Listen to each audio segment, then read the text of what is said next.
best podcast, the Heidelcast. It's a Heidel minicast. And now, Scott Clark. Waxing poetic, not poetically, and verses, verse.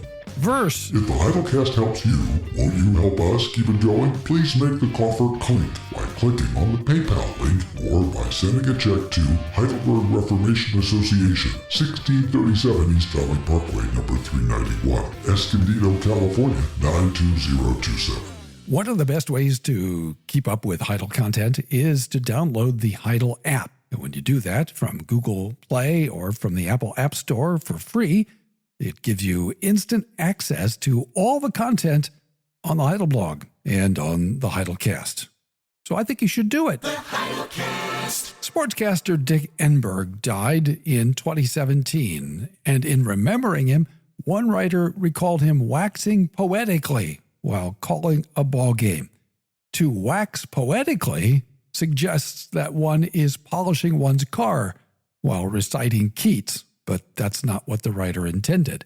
Enberg may have waxed poetic, but he didn't wax poetically.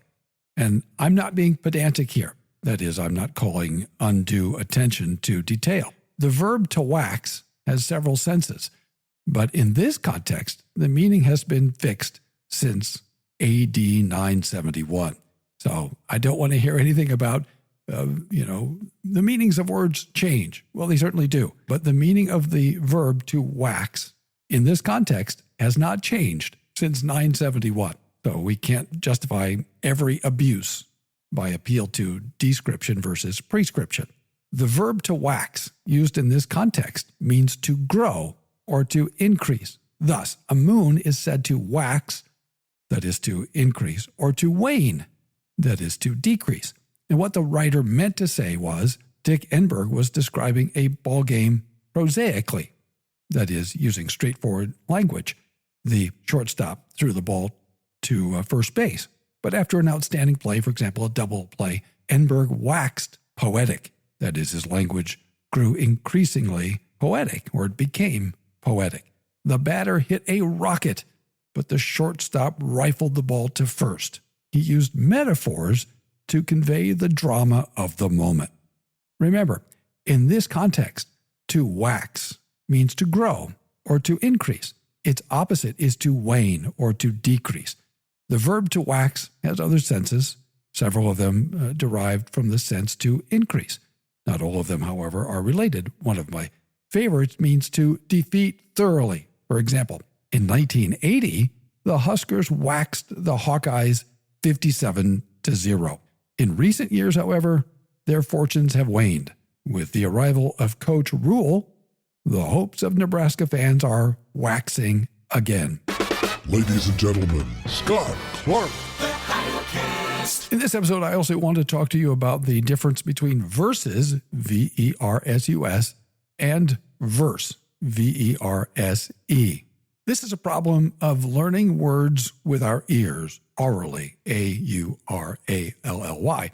After all, children learn their native language orally until they learn to read. After we learn to read, we continue to collect new words through hearing them. And I suspect that fact may account for the phenomenon of the substitution of verse for verses. These two words, despite their apparent similarity and their common origins, are really very different in meaning. Both words have roots in the Latin word versus or versus, the perfect passive participle of verto, to turn around, to change, or even to destroy. The Latin noun versus is a verse or a line of poetry. As an adverb, however, it means toward or in the direction of. In English usage, however, the sense of verse and verses are different. In English, a verse may refer to poetry or song. For example, she was moved to break into verse. Texts are marked with verses. We hear this in church all the time. Please look at 1 Corinthians 1, verses 20 through 31. In the plural, the noun verses is all but impossible to distinguish by ear from verses, V-E-R-S-U-S.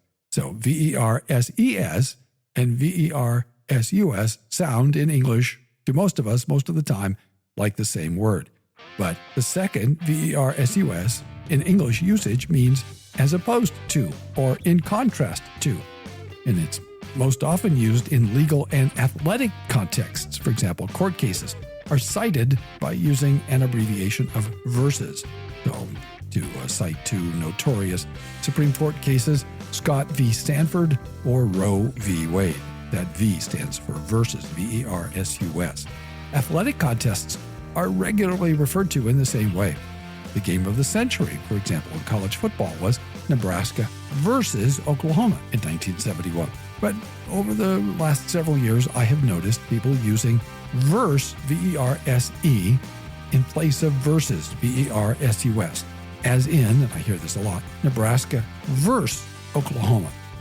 That's a mistake. In 1971, the Nebraska Cornhuskers were not reciting poetry to the Oklahoma Sooners. They were, however, opposed to them on the football field. Watching such a great contest might make someone write verse, poetry, or sing the verses of the Nebraska fight song. There's no place like Nebraska. But verses and verse are two different words. Thanks for listening. Tune in tomorrow for more from the Heidelcast, brought to you by Heidelberg Reformation Association.org. Don't forget, when the coin in the coffer clinks, the cost of bandwidth shrinks. Copyright Heidelberg Reformation Association. All rights reserved. This is a Heidel Media production. The best podcast, the Heidelcast.